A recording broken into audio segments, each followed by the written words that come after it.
ការពីព្រេងនេះមានគ្រួសារពពែត្រកូលបេលី3ក្បាលរស់នៅជុំគ្នានៅលើវាលស្មៅក្បែរច្រាំងថ្មពពែបេលីដែលធំជាងគេគឺជាបងប្រុសធំវាមានមាឌធំមានកម្លាំងខ្លាំងនិងមានស្នែងកោងវែងជាងគេក្នុងចំណោមពពែទាំង3ក្បាលពពែបេលីធំបន្ទាប់គឺជាបងប្រុសបន្ទាប់វាមានរោមដ៏ស្អាតពពែបេលីតូចគឺជាប្អូនពៅគេបង្អស់វាមានសម្បុរគួរឲ្យស្រឡាញ់ថ្ងៃមួយបងប្អូនពពែទាំង3ក្បាលបានចេញទៅស្វែងរកចំណីនៅឯវាលស្មៅក្បែរចលងភ្នំមួយនៅលើក្រោមចលងភ្នំនោះគឺជាទន្លេចំណែកត្រង់ម្ខាងទៀតនៃទន្លេមានវាលស្មៅពណ៌បៃតងខ្ចីមានចំការផ្លែឈើនិងស្រះទឹកដ៏ធំមួយពពែបេលីតូចបានសម្លឹងមើលទៅវាលស្មៅនៅត្រង់ម្ខាងទៀតនៃទន្លេហើយក៏និយាយថា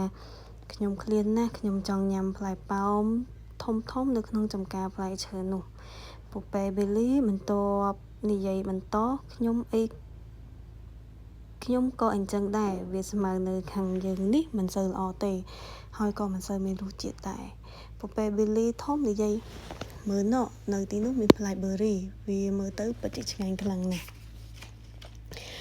នៅព្រឹកមួយពពែបេលីតូចឃ្លានណាស់វាក៏សម្រេចចិត្តថានឹងឆ្លងទន្លេទៅស៊ីផ្លែប៉ោមទាំងនោះវាប្រាប់បងរបស់វាថាខ្ញុំនឹងឆ្លងទៅត្រើយម្ខាងទៀតដើម្បីស៊ីផ្លែប៉ោមតែពពែបេលីដែលជាបងធំជាងគេបានព្រមានពពែបេលីតូចថាវិធីតែមួយគត់គឺវាអាចឆ្លងទន្លេបានគឺត្រូវតែដើរឆ្លងកាត់ស្ពានឈើដ៏ចាស់មួយនោះតែនៅពីក្រោមស្ពាននោះមានយក្សដែលកាចសាហាវវាចុចស៊ីពពែដូចជាយើងខ្លាំងណាស់ពពែបេលីបន្ទាប់ក៏រំលឹកពពែបេលីតូចដែរថាឯងគួរទៅឲ្យបានមុនវាភ្ញាក់ឆាប់ទៅចុះពពែបេលីតូចមិនបានភ័យខ្លាចឡើយវាក៏សម្រេចចិត្តឆ្លងស្ពានចាស់មួយនោះពពែបេលីតូចដើរលឺសូរទីបត្រែបរហូតឆ្លងបានពាក់កណ្ដាលស្ពានឈើរំពេចនោះយក្សក៏បានងើបក្បាលឡើងមកហើយស្រែកសួរដោយសំឡេងខ្លាំងថាតើអ្នកណាដើរដោយសំឡេងទ្រីបត្រែបនៅលើស្ពានយើងពពែបេលីតូចក៏ឆ្លើយគឺខ្ញុំពពែបេលីតូចយក្សក្រហមសាច់ឯងគួរតែផុយហើយអញ្ចឹងឲ្យយើងចាប់ឯងស៊ីតែម្ដងទៅពពែបេលីតូចអង្វរសុំកុំស៊ីខ្ញុំអីខ្ញុំតូចនិងស្គមខ្លាំងណាស់ខ្ញុំមានបងប្រុសបន្ទាប់ឈ្មោះថា Big Lee គាត់មានមាឌធំនិងមានសាច់ច្រើនជាងខ្ញុំហេតុអីមិនចាំស៊ីគាត់នៅពេលដើរឆ្លងកាត់ស្ពាននេះទៅយ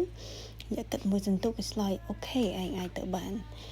ពពែបេលីតូចសប្បាយចិត្តខ្លាំងណាស់ហើយវាក៏រត់យ៉ាងលឿនឆ្លងកាត់ស្ពានឈើចាស់នោះពពែបេលីតូចឆ្លងទន្លេបានសម្រេចទៅកាន់វាលស្មៅពណ៌បៃតងខ្ចីហើយបានស៊ីផ្លែប៉ោមធំដែលមានឱជារសឆ្ងាញ់ដូចដែលវាគិតហើយវាក៏រត់លេងចុះឡើងយ៉ាងសប្បាយរីករាយពពែបេលីបន្ទាប់ឃើញពពែបេលីតូចអាចឆ្លងស្ពានបានដោយសុវត្ថិភាពវាក៏ទៅតាមដែរពពែបេលីបន្ទាប់បានដើរលឺសូរទ្រីបត្រែបនៅពេលឆ្លងបានពាក់កណ្ដាលស្ពានឈើរំពេចនោះយក្សក៏បានងើបក្បាលឡើងពីក្រោមស្ពានមកហើយស្រែកខ្លាំងថាតើអ្នកណាដើរដោយសំឡេងទ្រីបត្រែបនៅលើស្ពានយើង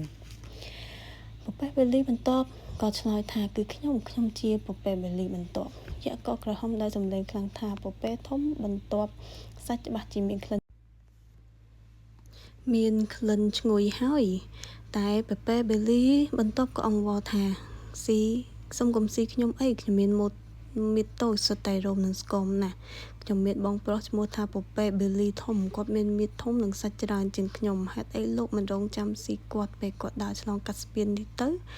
យក្សពិចារណាមួយសន្ទុះគាត់និយាយថាអូខេឯងអាចទៅបានពពែបេលីបន្ទាប់លោកកញ្ឈោងដោយក្តីសប្បាយរីករាយហើយក៏បានដើរឆ្លងស្ពានទៅយ៉ាងលឿនពពែបេលីបន្ទាប់បានឆ្លងទន្លេទៅកាន់វាលស្មៅដែលមានដើមឈើជាម្លប់និងមានខ្យល់ត្រសៀកវាបានស៊ីស្មៅខ្ចីដ៏សែនផ្អែមឆ្ងាញ់ហើយក៏សម្រាកទាំងពពែបេលីបន្ទាប់និងពពែបេលីតូចមានក្តីសុខនិងរីករាយរៀងរាល់ថ្ងៃពពែបេលីធំឃើញពពែបេលីបន្ទាប់អាចឆ្លងស្ពានដោយសុវត្ថិភាពវាក៏ចង់ទៅជាមួយប្អូនប្រុសទាំងពីរដែរពពែបេលីធំក៏លឺសូរទ្រីបត្រែបរហូតឆ្លងបានពាក់កណ្ដាលស្ពានឈើរំពេចនោះយក្សក៏បានលោតមកឈរនៅមុខពពែបេលីធំហើយក្រហមថាតើអ្នកណាដើរដោយសំឡេងទ្រីបត្រែបនៅលើស្ពានយើងព ពពែបេលីធំជាងគេបានឆ្លើយថាគឺខ្ញុំជាពពែបេលីធំយ៉ាក់ក៏ក្រហមដោយសំឡេងខ្លាំងអូនេះជាពពែដែលមានមាឌធំជាងគេបំផុតអញ្ចឹងឲ្យយើងស៊ីឯងតែម្ដងទៅហាពពែបេលីធំមិនបានខ្លាចយ៉ាក់នោះទេវាបានកំហកដោយសំឡេងខ្លាំងវិញថាអាយ៉ាក់មកអាក្រក់យើងមិនខ្លាចឯងទេ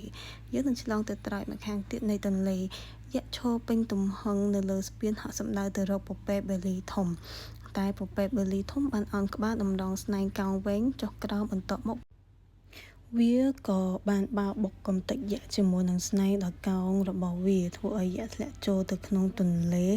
លន់សូរព្រូងហើយយ៉ាក់ក៏បានលង់ទឹកស្លាប់បាត់ទៅបន្ទាប់មកពពែបេលីធំក៏អាចឆ្លងកាត់ស្ពានដើម្បីទៅជួបប្អូនទាំងពីររបស់ខ្លួនបានដោយសុវត្ថិភាពពពែបេលីធំបានស៊ីផ្លែបេរីដែលមានរសជាតិឆ្ងាញ់ចំណែកពពែបេលីបន្ទាប់បានស៊ីស្មៅដែលមានឱជារសនិងពពែបេលីតូចបានស៊ីផ្លែប៉ោមធំជារៀងរាល់ថ្ងៃ